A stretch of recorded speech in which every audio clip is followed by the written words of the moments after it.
Hi, I'm Angeline here with B-Sides today with Campbell from Vacations. Thanks so much for taking the time to do this with me. That's okay. Anytime, anytime. So, we're catching you guys on your first proper US tour. How's it going so far?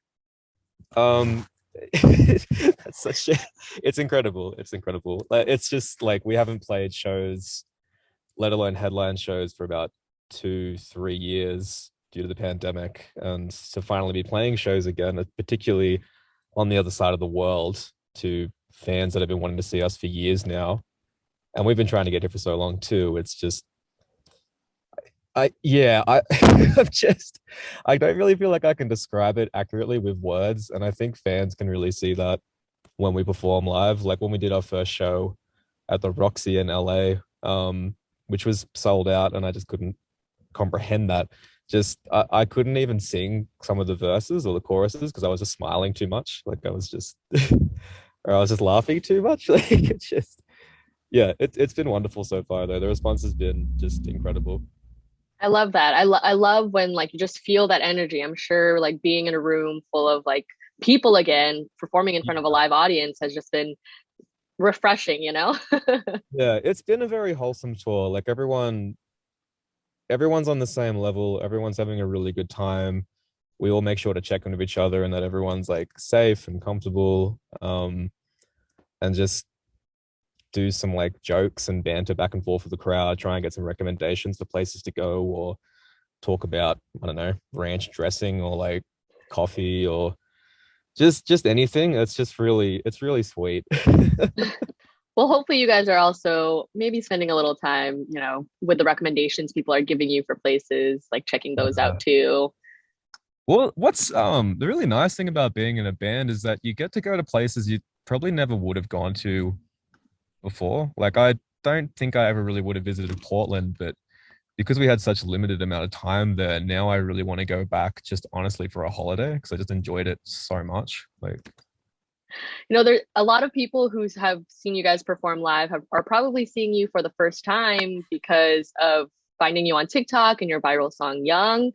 It's an interesting song, I think, to go viral because it's kind of sad. Like I feel like I should be crying in a shower listening to this song. Like how do you guys feel that about this song that's about 6 years old, maybe even older, depending on when you wrote it, like going viral on TikTok? the internet did just cut out for a second, but I'm going to assume this is about Young. Yes. Oh my gosh, Yeah, yes. yeah, yeah. Yeah, pretty wild because yeah, I wrote that song when I was like, I wrote that song when I was 20. I'm 26 now. Um, I don't know. I find it really interesting. It's definitely been a lot to take in, um, like on an individual level, and then more of like a band and being in the music industry and just seeing this whole different side of things. So it's wonderful because it's opened up a lot of opportunities, and like I'm very grateful to have a fan base that is connecting with our music, and particularly a song I wrote, 6 years ago. I think that just goes to show how powerful music can be emotionally. But it's just, yeah, it's kind of strange. I don't know. You just never really tell what's going to be a hit. Like you can never really predict what's going to work because like just to get all that traction all these years later and now have a US tour that's like selling it, and then all the people sing the lyrics back to you. Yeah, it's like I said, it's a lot to take in. It's just bizarre. I'm just happy that I'm able to do music for a living at this point. And like if it goes viral through TikTok and people discover it that way, like I'm all for it. So a little bit of mixed emotions with it going viral on TikTok because you're all like, it's the song that you wrote so long ago, but at the same time, like you're so happy that people are kind of Yeah. listening to the song and kind of discovering you guys in the process, right? Yeah, I guess it's like, well, I wrote it 6 years ago, so it's like that's me when I was 20. Like I tend to look at songs as like time capsules.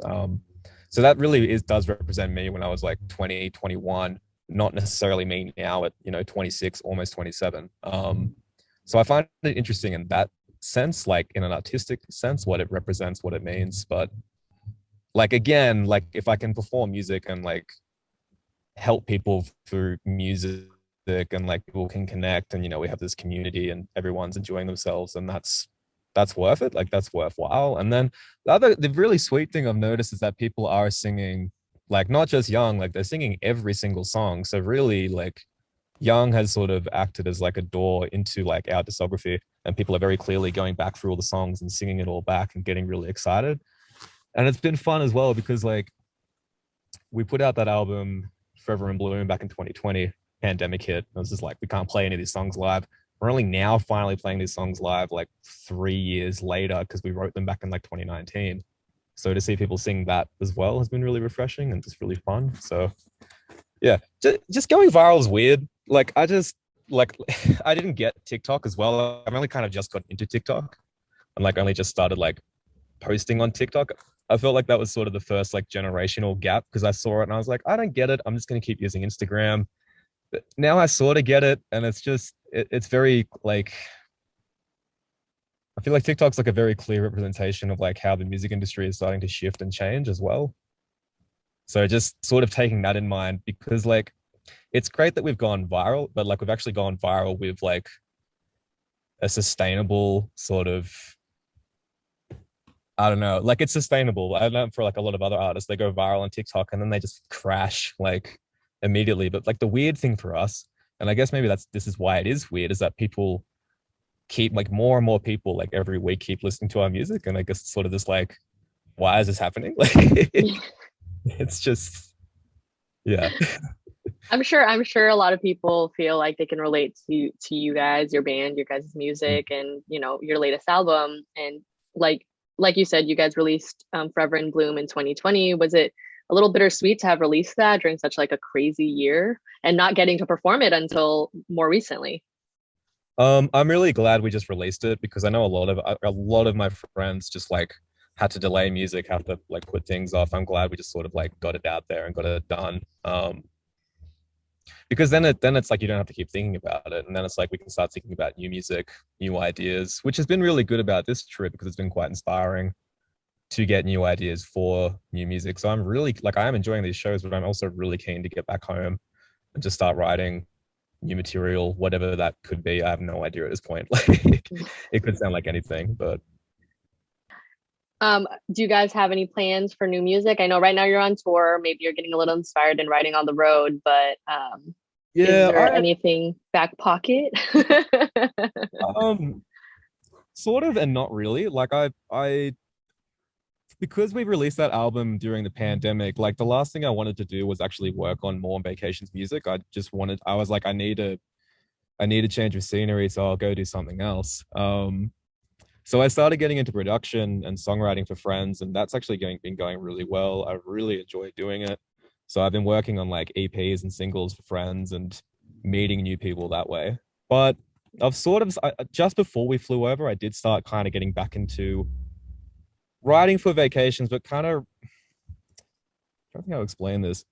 Just sort of writing for fun, not writing because I think I used to sort of sit down and go, okay, I'm going to write a vacation song today, which is extremely limiting. Like you're already putting yourself in a box. So lately I've just sort of been writing and going, oh, okay, there's actually like a pattern here. Like I'm writing these sort of style of songs. Maybe this is like the new direction and not just sort of writing it for fun, writing it for my own pleasure.